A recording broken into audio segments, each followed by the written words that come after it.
everybody? Happy Saturday to you. I hope you're having an amazing Saturday and an amazing weekend.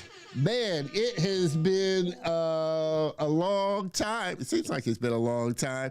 I keep forgetting my confetti here. I want to make sure we're in this party. We're in this celebration season 5. Man, I am super excited to be back quarter 2 of season 5. I missed you guys. I missed everybody. And you know the drill. Make sure you hop into the comments so I can say, hey, like I said, I missed you guys. Hiatus always seems short, but it always seems long, but it always seems short. So I'm super glad to be back, super excited to be back. A lot of stuff's been going on. Just a little bit of housekeeping. Don't know if you've seen the posts have started to go out. Our new newsletter. I like to say newspaper. I'm old school. It's a newspaper, but it's a newsletter. Monthly newsletter that's going out that's really to help the community with job opportunities, tools, tips, news, and just really be a resource for the industry. So I'm looking forward to that, and you should start seeing that today. I think the first one started going out, so I'm really starting to try and push that. So definitely would love your support. And if you are in the industry and want to stay up to date on industry news, then it behooves you to be a part of the community. Join the community. Again, my name is Don Terrell, and I want to welcome you to another amazing episode of The Color of Motion. I like to say, hey, stories come in all shades. And I highlight people of color, diverse backgrounds in the industry of motion graphics, animation, visual effects, cartoons, comics, this space that I am so crazy about, and that, like I said, after 5 years, you should know by now. So, like I said, just super excited to be back live with you guys. Again, please make sure you hop in. You know the drill, making sure that we are rocking and rolling on all the channels. Again, I've been looking so forward to this episode and sitting down with my next guest to really dive into her story and her journey so far within the industry. Super excited about you. Like I said, there's so much stuff I'm trying to get through. I want to share. Definitely, like I said, we are here each and every Saturday, 3 p.m. Central Standard Time, live on the YouTube channel, LinkedIn, the Facebook group, and the website for the show. So definitely make sure you get plugged in there. I do want you to definitely connect with us on the YouTube channel. We're having, like I said, this year, since it's our celebratory year, 5 years, we're doing fun giveaways and prizes and everything. So if you subscribe to the channel during the live broadcast, you will receive a gift from the swag store. So definitely looking forward for you to do that as well. What else? Also, I definitely want to make sure that I do this. I would love your support. Always love who doesn't love a good cup of coffee? I do. So buy me a coffee. Dr. Rao definitely helps me to continue to create this content for you. So super excited. Mr. Dewan, appreciate you there, my man, showing up. Welcome back. Thank you. Welcome back. I'm so glad that, you always support the show, and can't wait for you to be back on as well. But again, thank you, my man, for tuning in. Thank you, everybody, for tuning in, and can't wait to get started. I think I could stop the confetti now. I think that's pretty much everything for the, housekeeping stuff. I can add stuff in as I go along. So I think, without further ado, we are ready to get this show on the road. What do you say? Hey?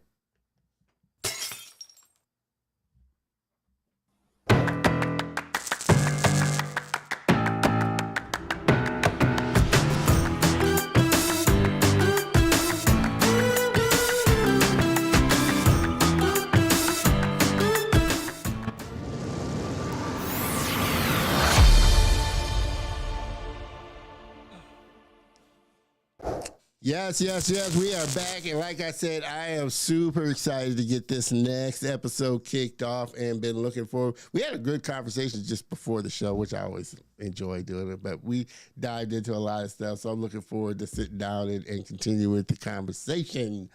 My next guest is a passionate environment artist and filmmaker with a BFA in computer animation and a minor in business from Ringling College of Art and Design. Ringling. I have a friend that went to Ringling, so it's a very popular school.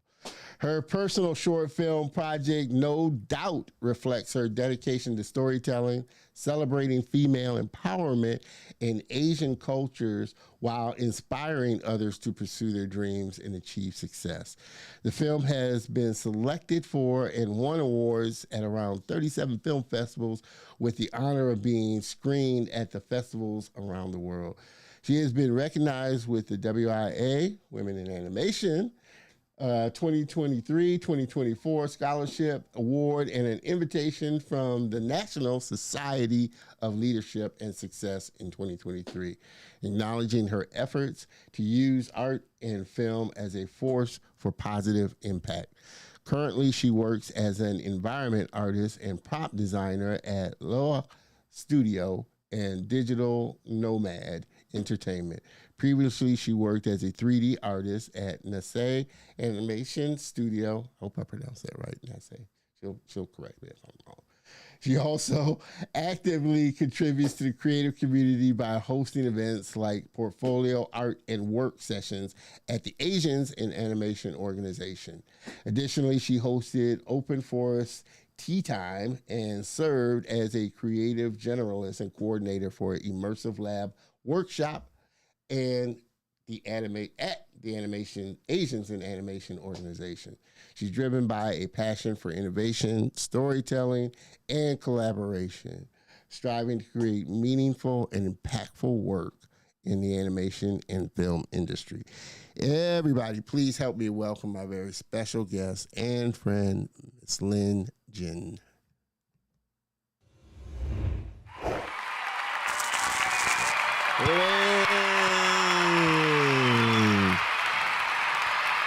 Welcome to the show. Super excited about you being on, and can't, like I said, couldn't thank you enough for being a part of the family and coming on to the show, and super looking forward to sitting down talking with you. Thank you so much for inviting me. I'm so excited. Well, I'm glad. I always like to, I always have to start out with what was it that kind of got that animation bug bit, what was it that bit you and that thing that got you turned on to animation in the first place? Was there a certain animation that you saw? What was it that got you just geeked about animation? Yeah, when I was 6, I bought the first animated film DVD called Spirit the Stallion Camaro from DreamWorks. Yeah. And then that was the 2D and 3D combination. So I was like, that's my favorite one because I really like horses. and then and then that made me feel like, oh, that's the good like platform to combine art and music, because I also like music. Before really, I was studying the music school. Okay. What Yeah, instrument were you playing? I play Zinzer. It's like a 21 string Asian instrument. It's real long, like a piano. Yeah. Yeah, It's like it's and a I was, string. It's a stringed instrument. Okay, I yeah, think I it's know the what you're string. talking about. Yeah, I think I Yeah, know what you're real talking long. about, Cena. Oh, Yeah, interesting. yeah, because I was like playing that in the Asian orchestra, and then we have a tour. So it's like I really enjoy the music, but I also study art, so I'm really looking for like a platform or anything to combine those two. And I realized animated film can help me to do that. So Yeah, that's why yeah. I get started. So, what was it that initially kind of told you that, hey, this is something that people can make a living off doing? I mean, was that the thought that, because I've talked to a lot of artists, they're like, well, they knew they wanted to do it, but they didn't know that people actually made a living doing this kind of stuff. Was that something that you always knew that, yeah, people make a living and this is something that I could do, you know? Yeah, because I have like cousin or sister, they already doing the work, so they earn money. So I saw them, so I know there's opportunity. Yeah, yeah, yeah. Awesome, awesome. And I think that's so important that you said that you had somebody that you saw doing it, which Yeah. is the crux of why I do this show. Is you see somebody that's Mm. doing something that, wow, okay, I can do this type of thing. Was that something of a challenge, kind of convincing your parents that that was a viable route that you wanted to go down, or were they set on like your music career or another career that they saw you going down? Oh, my parents used to deny my request to study art, so this is the challenge for sure. And yeah, in the early plan, because when I started music when I was 6, so the early plan is I will become a musician or a music teacher. Yeah, But when I was young, I don't know anything or where my passion is, so I just followed their instruction. So they told me to do that, I do that. But at that moment, I grew up. It's just blink, and then it's just like flashlight in my brain was like, oh, actually, I like doing this because I tried that. And then you keep exploring the different area, and then of course the school gave me a lot of opportunity to explore different things. And then I realized, oh, this is where my passion really lands, and I really want to pursue that as my career path. So I changed my direction. I yeah, I'm didn't sure they finish the love music. that. No, it's painful, but yeah, I'm happy to talk about that. Well, Yeah. have they come around? I mean, have they kind of softened up or kind of gotten more receptive?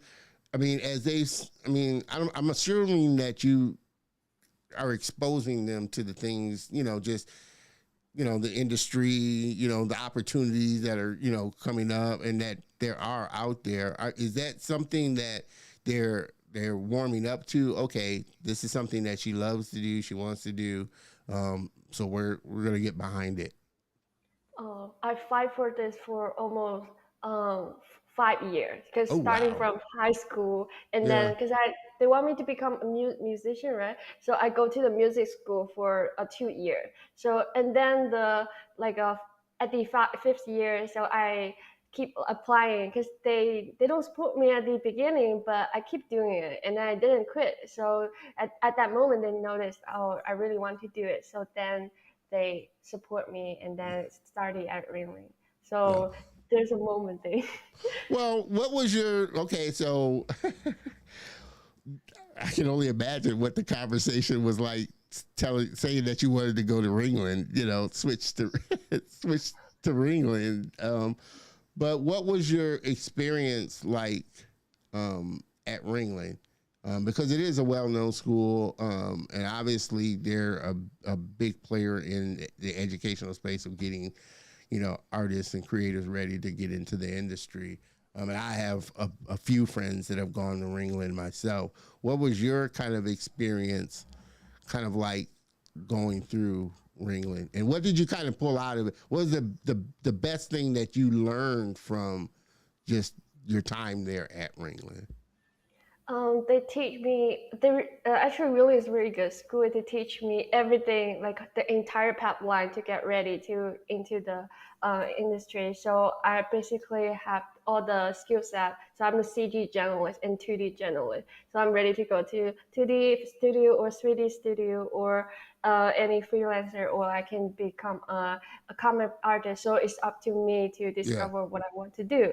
And then also they gave me a really strong network opportunity in the community, because there's so many alumni, they graduate and they get into a big studio or any studio around the world. So as we talked earlier, so it's very yeah. important to have a connection to get into the industry. Yeah, we were talking. She's alluded to the fact we were talking before the show about just one of the important things in this industry is building relationships and just building those friendships, and how important that is, moving around, getting from studio to studio, hearing about job opportunities, getting recommended for job opportunities by, somebody that you were sitting next to in class 3 years later could be a creative director at a studio. You never know. So it's those type of things that, go a long way.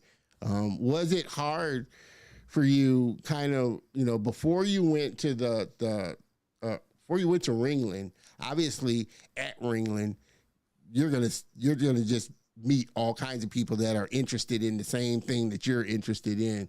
Before that, was it hard finding your core people that kind of liked and was interested in the same, things that you were interested in as far as animation and, 2D and that type of thing? Was that a challenge kind of, finding friends and those core people before you got into Ringling? Uh, I struggled for a little bit time, but then I noticed there's so many like social media or like a Discord group, so you can find like, or even at high school you can notice somebody real like, and then also they have a club at high school. Yeah. So I joined the comic club or I joined some Discord, and but very important thing, I take class like online class, and then the teacher, the mentor, and then the student, they have the portfolio review pass. So the people who got the class, we have the same like skill level. So it's really good to talk to them, or because I'm very extroverted, so I'm like to talk to different Yeah. people every day. Well, and that's another thing. So you went to Ringling. You didn't do like the remote online thing. You went actual to the brick and mortar. So do you feel like that is, obviously it's comes down to the individual. Some people can learn, and do the online thing, and there are a lot of online schools, Nomad, Animation Mentor, all these online schools started cropping up now that you can get just as good of, if not better, training in the industry, and still build relationships. But some people learn better in that kind of class environment and just the interaction. And you have to be kind of self-motivated if you're going to do it online to get the homework assignments done and that type of thing to get through it. For you, do you feel like that was a better experience going and attending a brick and mortar school and just being around people as opposed to if you did it online? Oh, I do attend an animation mentor before I go Okay. to real. So I can talk about that. Well, okay, so speak to the difference then for you doing animation mentor online and your experience of going to a brick and mortar school. What were the two? I mean, obviously, like I said, you're in your own kind of little space doing it online. Online, I feel like they provide me really focused, like and strong workflow to focus on. For instance, I take animation class, so they're really focused on animation, and all I did, the homework is all about animation. It's very time saving because I don't need to worry about housing or traffic, da da da. And then they also have workshop, and it's not that expensive. Like if you go to, Well, yeah, that's the benefit of online. They're not near as expensive as a brick and mortar, going to a brick and mortar school. Yeah, and also from my experiments, I feel like getting into an industry that I really want, it depends on this individual student. Because if you don't like work hard after school, the teacher just help you to get into this studio, but you need to work really hard on your own. So either go to like online school or in personal school. It depends on your personal situation. And Well, did you like one better than the other, or for you, you were able to pull something from? I mean, you were able to really pull something from both experiences. Like I said, some people learn better, are better with people, an instructor standing over them and really kind of guiding them in that in-person experience. For you, was it? Well, either way worked for me. Because I really need a degree, so that's why I choose to attend Railing to pursue my degree first, and then and I also like attending. So my idealist option will be go to a school with a degree, and then join the online school like a workshop, something to focus, because industry people, especially the big studio, they need you very good at one area, right? And then now I'm a generalist, so I'm really trying to find my focus area so I can get a job in. Yeah, yeah. Do you have a particular obvious a focus area that you kind of like to go down or been thinking about going down? I know that Mm, obviously, you know, when you're going through school, they expose you to all the different things within the production pipeline and let you figure out, okay, what's mm, the area that I want to go down? And yeah. you quickly figure out, well, I don't want to be a rigger, or I don't want to be a modeler, or I don't want to do this or do that. Hmm. Was, I mean, was there an area that you know, quickly figured out, okay, I like doing this? I figured out at the time when I graduated, and then now I focus on lighting compositing or like a visual development on the environment, like background painting, Yeah, because yeah. I noticed what the industry need, and then I put more time on building that area so I can get a job. And we're going to Yeah. talk about, like I said, that's another thing. Obviously, we're going to dive into for everybody that's just coming in. We are back live. Miss y'all. I missed you. I missed y'all. But we are back live with my guest and friend, Miss Lin Jin, animator, storyteller, and we are having a fun conversation. Miss, I'm not sure if this is a Miss or Mister Premi. Lin, obviously, you know them. Thank you for showing up and tuning in for sure. Mr. Dewan, hey Lin, appreciate that. Mr. Dewan also said, LinkedIn Learning, from my experience, is an excellent resource for self-teaching at the comfort of your home. Yes, it is. It helped me. And like I said, LinkedIn is a great resource. It helped me with a Yeah. lot of improving my knowledge of animation, video editing, etc. And I'll even go one step better than that. I think Skillshare is probably a little bit better than LinkedIn Learning. Although LinkedIn Learning is great. Trust me, Mm. I've taken some courses on LinkedIn. It's great, but I definitely feel like Skillshare, you could probably find some really good targeted tutorials and stuff. But again, you know, it's all going to come down to the individual. Some individuals, they're not good. They need that type of instruction. That's what Yeah. they want, Mm. and they would rather have some, like I said, are good at motivating themselves and hey, just give me what I need to do. I'll do. I Hmm. can do it and work through it, type of thing. You know, so you find out what works best for you, Yeah. type of thing, for sure. Uh, we like I said, we talked a little bit about this before, the show. About obviously your thing is you're trying to develop your skill to get into the industry to get a job.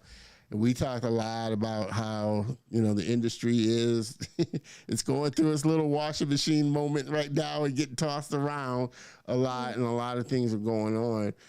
I'm curious, your journey is just kind of beginning, and your start on this, how you're seeing what's going on now, and how you're kind of processing just this whole process of going out and getting a job. Because like I said before, you're not just competing with your classmates that you graduated with. You're competing with somebody on the other side of the world, you know, that type of Mm. thing for these minimal, positions that come up in studios. Oh, it's like this is this is a work in progress. But I go to Lightbox and the CTN. They have like opportunity to talk to recruiter and to follow people. And then I do know there's a lot of people. They already have a bunch of experiment. They are just not graduating or they're not student. And then realize people are in different spot. Right? Some people unfortunately get laid off, but I hope they find a job soon. And then some people they already know how to like push their career and then even know in the studio which HR they need to reach out to. And then some of them already have the intern already, even though everything now is a little bit chaotic, but they're still very successfully to win the internship from big studio, as we know, like DreamWorks, Pixar, or Disney. Yeah. And congratulations to them. And then some people they are just looking around for the opportunity. It's like on hold or but most people I talk to, they're more like a freelancers. So like based on the project, once the project is ended, and you switch to another studio or project. Depend on what they, yeah. So it's like jumping around. Yeah. Well, I'm curious because I haven't. I definitely do want to go to like CTN and Lightbox and some of those events and just attend some of those. But what's been kind of the feeling that you've kind of gleaned from the people that you've talked, from the other creators that you've talked to and connected with, their outlook on the industry, their experience, how things have been going for them. What's been kind of the feeling that you picked up from some of the other animators trying to get into the industry and trying to get a job, just like everybody else there? Oh my god.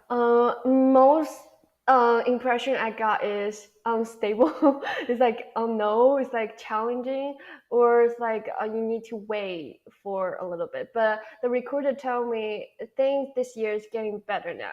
So last year is like oh my god, Yeah, and this year is like uh, all the project they're waiting for a green light. So yeah, probably in the middle of this year or later this year, things will get better. Because I do see a lot of like job start to open for applications so we can apply for them. yeah.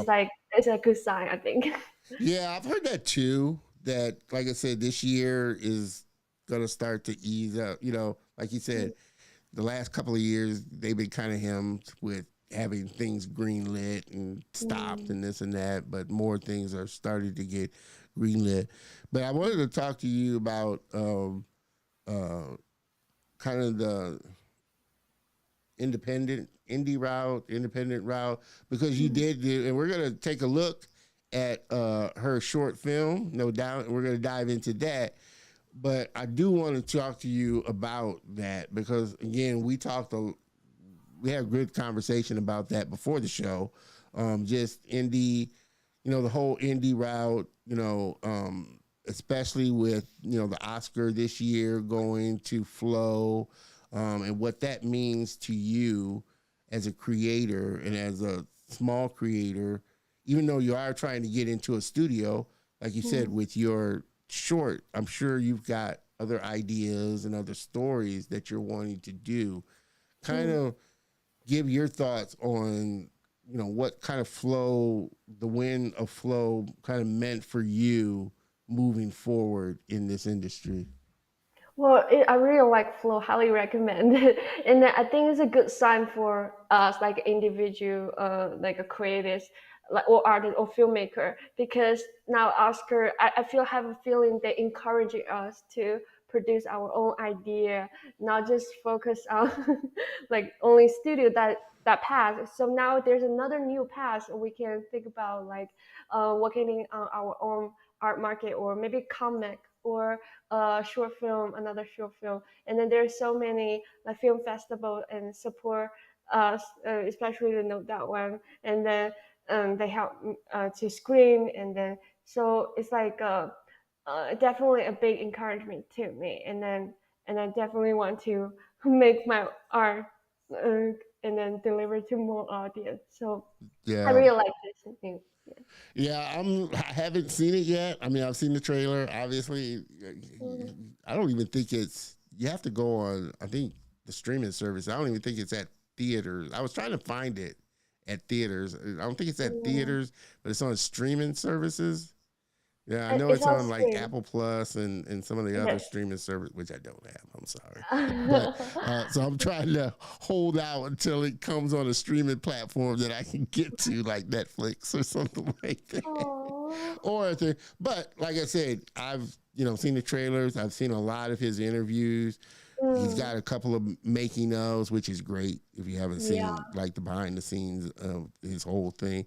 But just Yeah. like for me, I didn't watch the Oscars, and I'm not a Oscar fan. But like I was telling you Mm. uh, before the show, I really felt like it was going to come down to really those two, Flo and the Wild Robot. I hadn't seen the Wild Robot either, but I've seen the trailer. That looks Yeah. amazing as well. Mm. Only because one, I have no idea what the Academy's criteria for picking Oh. an Oscar-winning film Mm. would be. That it just never really struck me. But I think people are wanting something different. Yes. I mean, every Yeah. year, everybody expects Pixar. Everybody expects Disney to have a film nominated. Everybody expects Disney. Mhm. They expect all those big ones. That's why, Yeah. like I said, for me, it was just okay. Wow, it takes away this Big step. discussion about, well, is Blender industry standard? Is this industry standard? Is this software better than that software? All this stuff about, I need to Mm. have this, or I need to be able to do this to create something that's really, truly amazing. Mm. I think it wipes away all those kind of objections and excuses of just tell a story. Yes. Just tell a engaging story, and it doesn't even have to have words or dialogue. Yeah. No dialogue in that one. No dialogue. So Mm. for you, well, I'm gonna ask you these kind of production questions about Yes.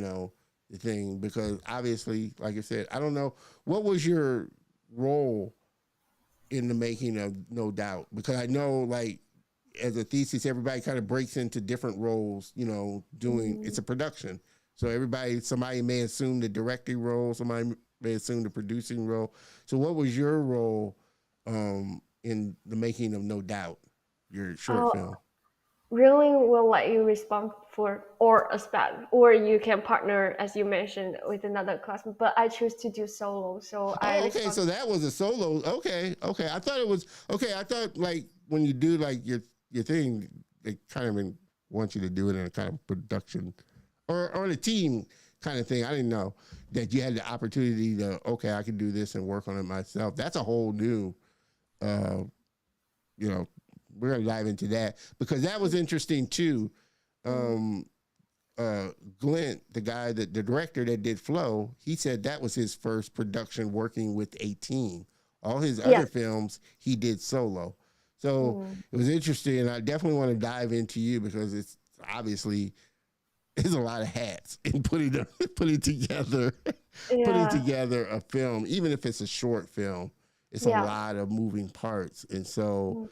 getting through a project by yourself Mm. is a challenge in and of itself. So that's something else I definitely want to dive into with about after we take a look with that. But everybody, like I said, if you're just jumping in, Miss, I hate to say upscale photos, happy Saturday to you too. I don't know whether you're a Mr. or Mrs., so I'm just going to say upscale photos. Thank you for stopping by. My man, Demille, happy Saturday to you there, brother. Man, thank you for stopping by, man. Definitely got to have you back on. You're another one I got to have back on there, brother, and have a great conversation with. Definitely. There's a lot we could talk about for sure. But I appreciate you, man, tuning in and stopping by. I know Lynn appreciates that as well. We're getting ready to take a look at Lynn's short demo reel here, and short, no doubt. We're going to dive into just her inspiration for it, what it's about, and how she put it together. Let's take a quick look. Okay?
Amazing work for sure.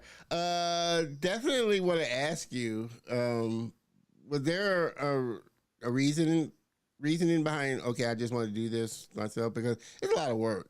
It really is a lot of work putting, like I said, even a short together yourself takes it's a massive undertaking. Was there a particular reason that you wanted to do it yourself, and what was kind of your kind of big takeaway from the whole project?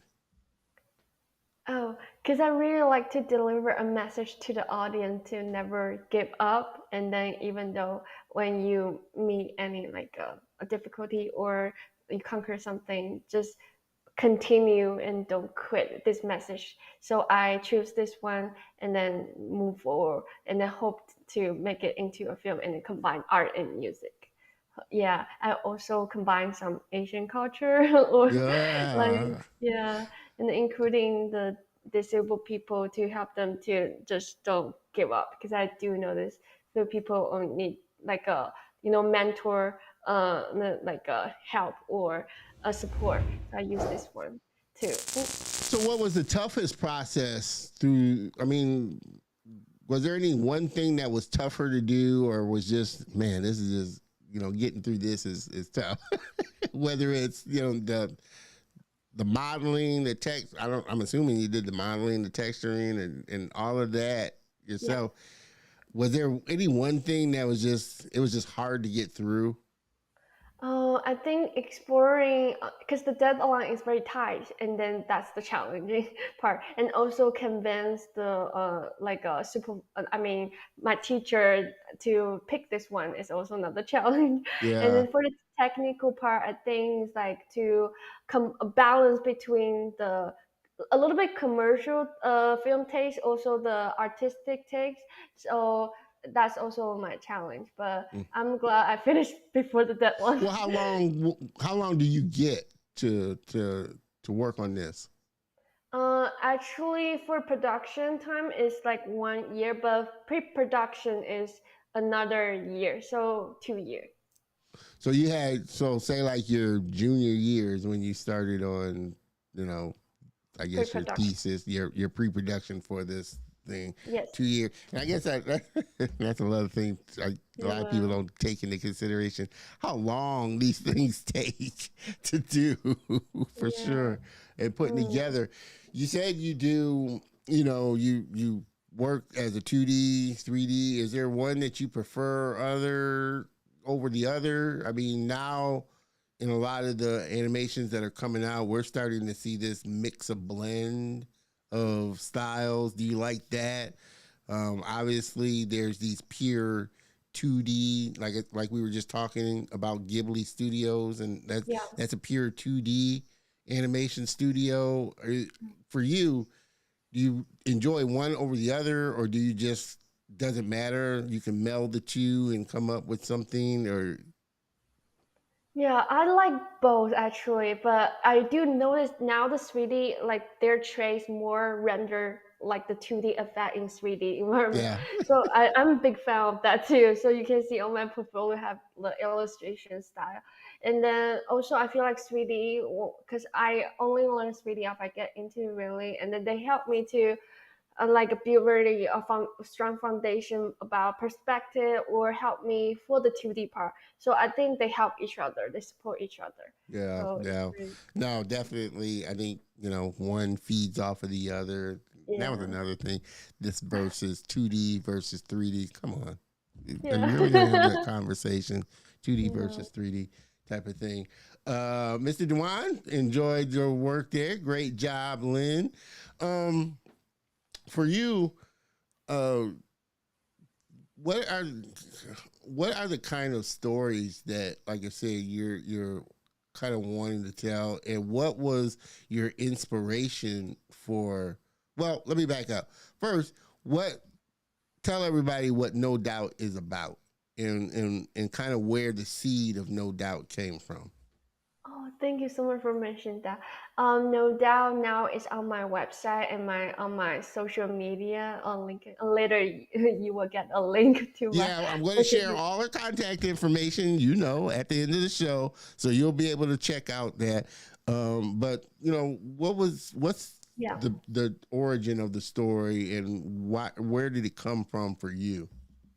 Okay, so the story is about a girl called Ava Lee, but unfortunately, she had the accident, and she's a climber during the climbing journey, so she lost her legs, but she had to go through the therapy, the training thing, and then the no doubt is basically her thought in her mind, how she conquer those difficulty and then stand up and can walk again.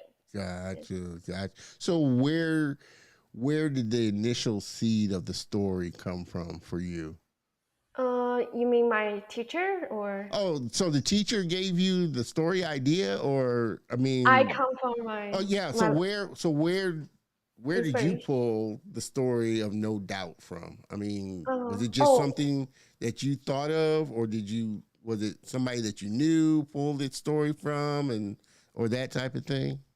oh, the inspiration is from like one's from my life, and another one is I earlier really like the League of Legends, the music video. There's a guy keep climbing. I got inspiration from that for the art perspective. But then for the story, I come from like one there's one time like my teacher mentioned about he saw there's a disabled woman really try her best to stand up, the Mm, struggle, da da da. And then also for me, I understand this feeling even though I have different situation because one of my friends had some mental health struggle, and then me, I have the feeling about making a short film.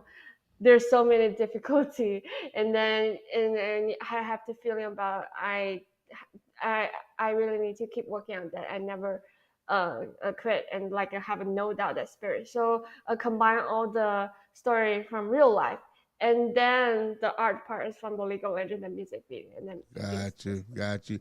So obviously, like you mentioned before, it's a long process, and it's hard enough in a team environment to keep yourself motivated over a long period of time working on a project like that. For you, how was it to keep yourself, since it was just you working on this? And I mean, outside of the fact that, yeah, it's my assignment, I got to get it done, but how was it for you to keep yourself motivated and keep the focus on, okay, the story? you know, stories can iterate over time and as more people, Mm, but and it's yeah. easy to lose focus of the story across 2-3 years type of thing. But for you, how was it challenge wise to keep yourself focused on the end goal of what you were trying to do? Uh, so during the pre-production, the first year of producing this film, we have a package about the pre-production package to make sure we want what the character look like, what the story look like, so everything locked down. And then, so the second year when we get into the production, like modeling to animation, that process, we will look at back to the package and make sure we won't change any of those, and then make sure everything is consistent. So even though later you may want to change the story to another direction, but actually everything's locked down, so you cannot change that. If you have a new idea, you can try another story. Yeah. I hope that's the case with, and I guess I have to talk to some more, have my friends come back and talk about that, because I know that's always a challenge, and I think that's the big thing with obviously freelancers dealing with clients is last minute changes, coming back and doing things at the those Mm. type of things. So I always wonder how that is on projects like that. I mean, obviously, which I think went into, say, the whole little era or time, which I think are still a lot of visual effects artists probably do suffer from kind of overwork and stress just because of the work that they do and the amount of work that they have to do in a short Mm. period of time. So that's what I mean as far as how do you keep your sanity and know that you're in this pipeline of, especially those churning machines like Marvel. They're churning out a lot of work, and obviously a big chunk of their movies are effects heavy. So obviously it's going to go on to the studios that are doing the effects a lot of burden to get these shots done and at the quality that studios are saying they want and in the time frame that they're saying that they want them, type of thing. Getting yourself used to that kind of fast-paced environment type of thing. Yeah. So for you, is it easier or better coming as a starting person coming into the industry? Is it better for you to get into a smaller studio as opposed to jumping into, say, like Disney or Pixar, this kind of fast-paced kind of environment type of thing? I mean, I'm sure it's different for every person, and I guess everybody is wanting to get that opportunity to get into there. But again, if you're the type you like that kind of hands-on experience of touching different areas within a production, obviously you're not going to get that right off the bat at a bigger studio. They're hiring you for a specific thing, and you don't get that kind of ability to touch different areas.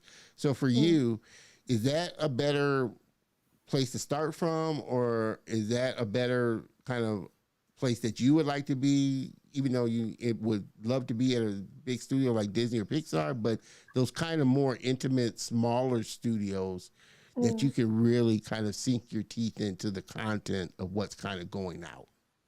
Yeah, thank you for mentioning that, because I start my career. The first step is at volunteer at, like, for instance, like Asian animation, and they're working on their 4P program. It's a short film. Yeah. So you have opportunity to explore all the route that you want, and then also at school you have opportunity to go through all the pipeline, so you kind of get a little bit familiar about what they do and then what's the sequence, and then so you like, oh, that's the idea.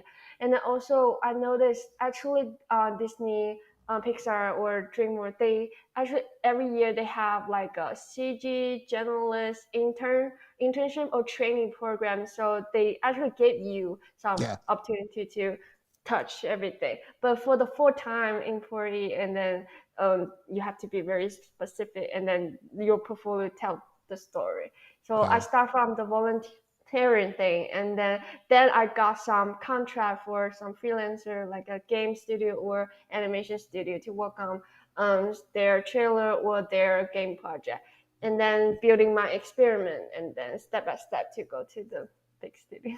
Yeah, and we're gonna dive into your association with AIA, Asians in Animation. Like I said, we had on a couple of weeks ago, Alice Ye. She's a member of Asians in Animation. She talked about the film project that they're doing, and so I definitely want to dive into talking more with you about that as well. What for you, being a part of Asians in Animation and just coming into the industry as an Asian woman, what have you kind of seen and felt like, okay, this is an area where we're really lacking or we're not getting the kind of representation that we would love to see? And what are the things that you're hoping that, you know, in the future, Asians in Animation and what you're going to get from these type of organizations brings? Oh wow, that's a big topic. I think uh, for my experience, I know that there's a lot of like uh, the majority in the art studio.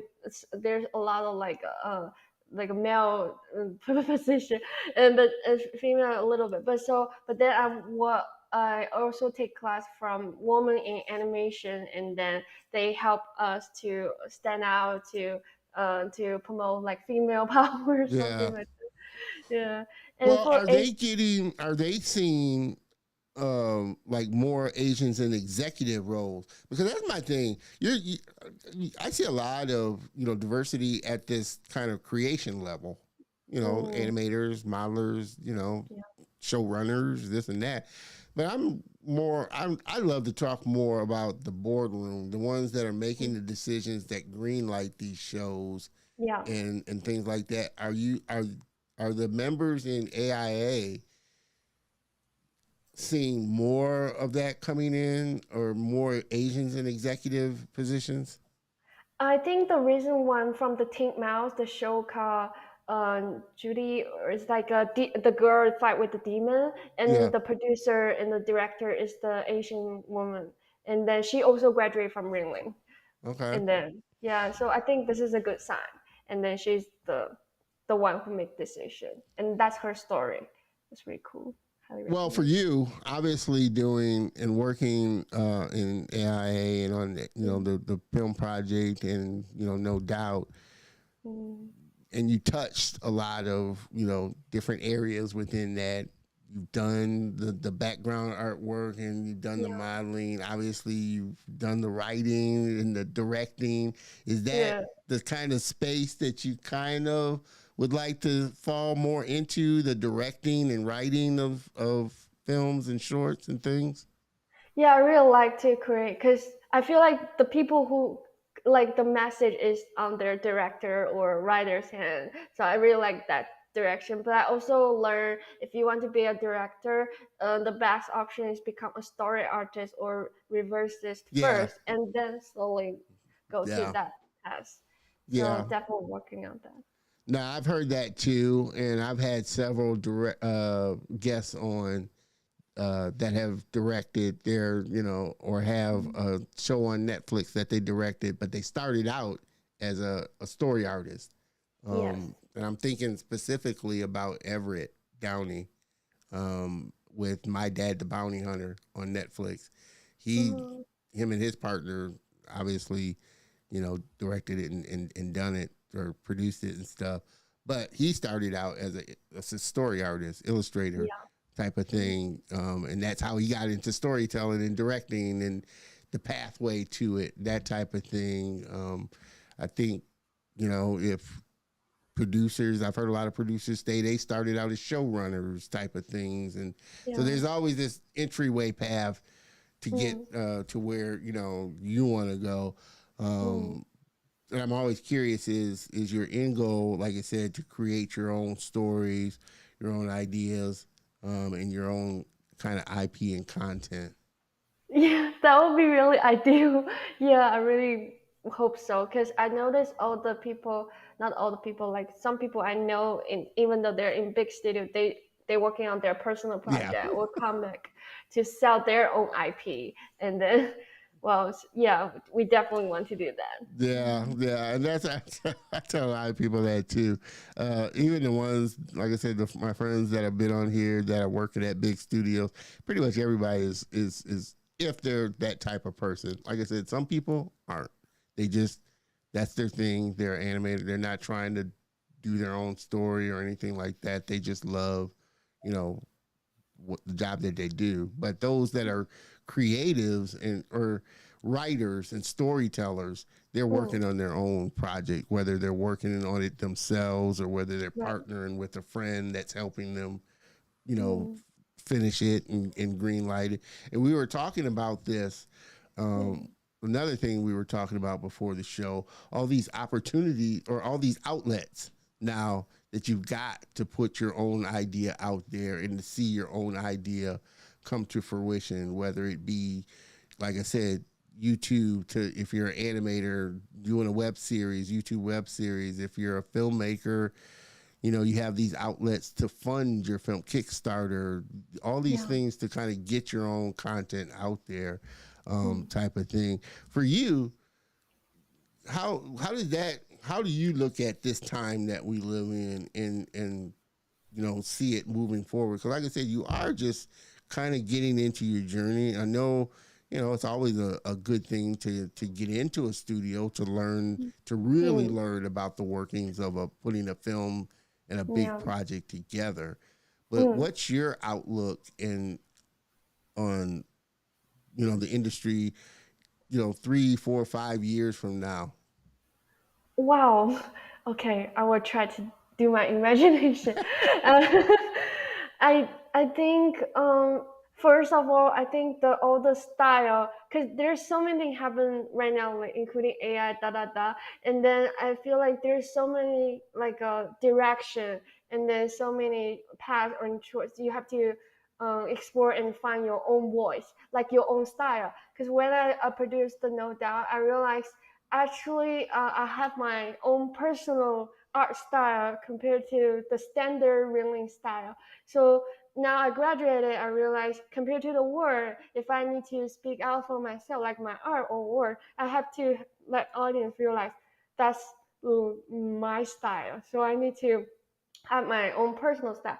I also like follow a lot of like individual short film creators. I think they really know what they want and then why they want to convey that message, and then the goal is pretty clear. So they keep working on those style, like the Spider-Man art director or something like that. So it's like I look at his personal film. So I really got a lot of inspired by that.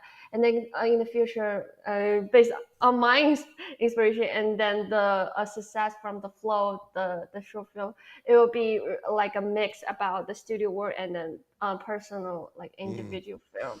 Yes. Well, I mean, and I guess, the which I always feel like that Yeah. big shift is going to come from the small creator.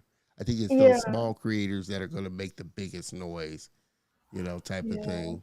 And Yeah. obviously, we see that with just, small studios like, you know, Gint and Flow and some of the other Yeah. studios that are Mm. cropping up, like Lion Forge Entertainment, and all these Yeah. other smaller studios. I feel like Mm. that's where the big shift is going to come, and it's going to Yeah. force the other studios to make a change. And because, like I said, I Mm. get it. Disney's that kind of rare. Disney's kind of that in that kind of odd space where they've been around for so long. They've got this brand.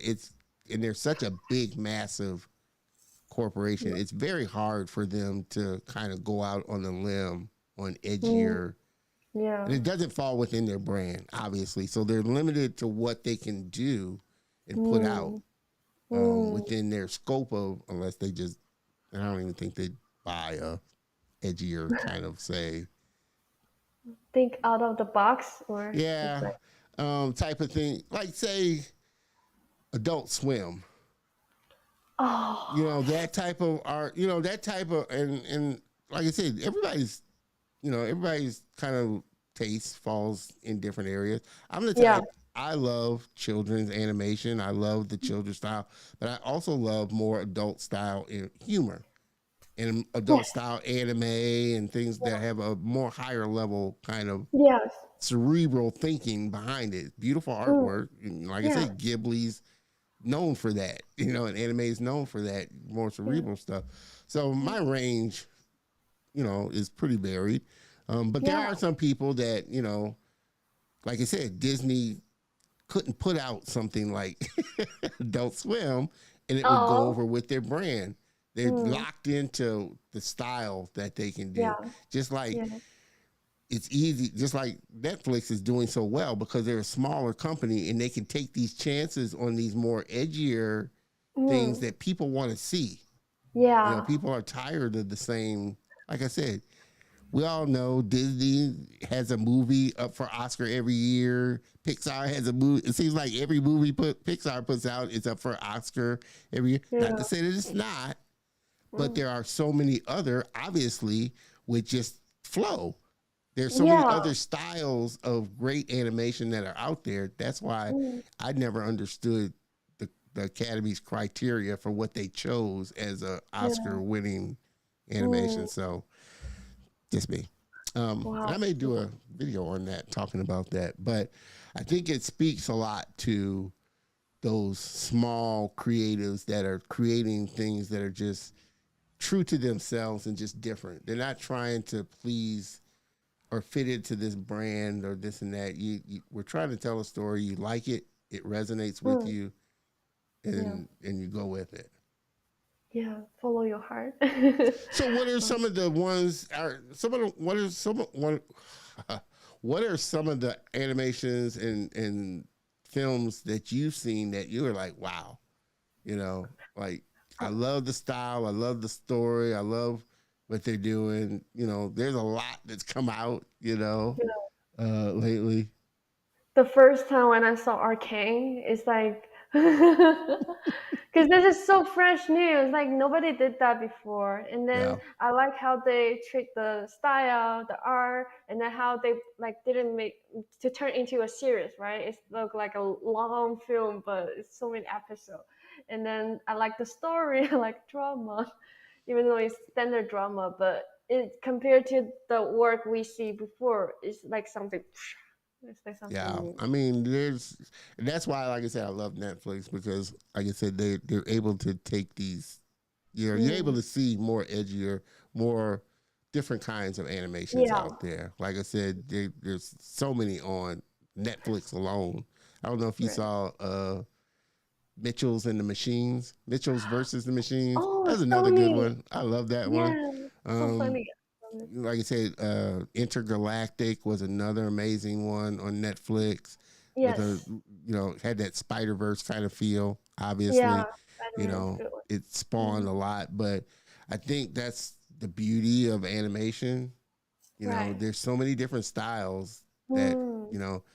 it comes down to the story that's being told, and Right. it does it beautifully reflect the story. And like I said, if you can make an hour and a half movie and keep people's attention without a word of dialogue, Oh wow. that, like I said, that is a true testament of a storyteller. Really, it really is a true Yeah. testament of a storyteller to Yeah, I engage agree. somebody. Wow. But it's hopeful. Like I said, that whole Oscar win on so many levels was really inspiring for people, for the independent creator, for the person that has heard, Blender's not shit, type of thing. Oh boy. All that stuff. That's what I said. Mhm. It takes all that stuff out the window. Takes all that stuff out Yeah, the window. it's a It really does. breaking. Yeah. I tell you, man, we've been, like I said, time always does go by fast. We're coming up over past an hour for sure, and it's been an amazing conversation. I'm curious, what's been the best piece of advice that somebody's given you? Oh, don't be black and white. Be gray. It's like Interesting. I understand in this way. It's just being more flexible because I'm type of person always follow the rule like A Uh, B C D. But then the mentor noticed that he mentioned you cannot just always be black and white, just like yes or no. You have to think about the gray area and merge it together, and then be flexible when you handle all the situation and even especially during the interview because you never know what they're gonna ask me, and then also about like the life choices, and then to be more be gray, don't be too on the don't be too black or opposite. white, but be Yeah. gray. That's Yeah. that's a Yeah. good one. And as like I said, I always guests drop bombs. I have to drop a bomb. The guests just dropped a bomb on that one. Don't be black or white. Always consider the gray areas as well too. Um, so for you, like I said, your journey is still relatively new. But what do you feel like in this span of time so far Mhm. that you've gotten better at? Oh, I'm better at communication and better at knowing how to pursue the goal and set up and organize it, like organizing everything, like organize your life, balance the life, and then the fire. And then so I have more clear mind, like for instance, the brain like earlier like a mess or it's like a little bit confusing, but now I can do like there's a layer, another layer put under that, and then, as you know, Alice Jiang earlier. She was the producer, and she Yeah, also told me how to organize the fire and then make it more clear, so the next person come to my fire can. I also applied that to my life, like I organize all the categories. yeah, yeah, yeah. That's why I love talking to Jerry and Yeah, just Alice.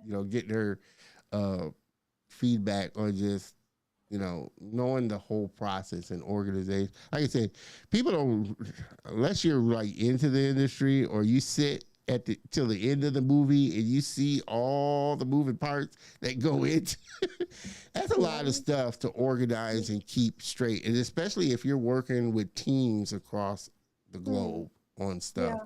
keeping things organized. So Mm. that's a great skill in and of itself of artists knowing kind of the pipe, or at least being aware of the pipeline, even if your end goal isn't to direct, but having a sense of what everybody does and how it connects with what the next person does and Mm. how important that is in Yeah. communication and just the project as a whole. Yeah. Especially if you have a deadline and then you want to work faster. The organized very well can help you find the fire immediately, not just Well, looking. was that something that you were um, prepared for, the speed?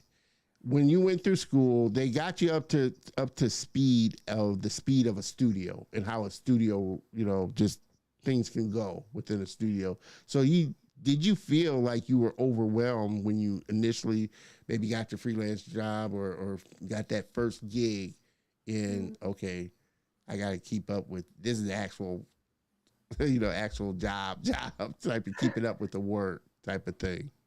Actually, when I get to really have really tight deadline and then everything's so high standard level, so I feel like really already give you the environment with pressure and then the speed. They actually have the speed, but also have the quality. So actually, the first job when I after graduated, I feel like they make my life a little bit better. I'm joking, because when I was at really, I stay up almost like Mm, every day, yeah, yeah, and yeah, yeah. then I only have 2 hours to sleep. I don't eat, and I have really bad physical health situations, so many issues.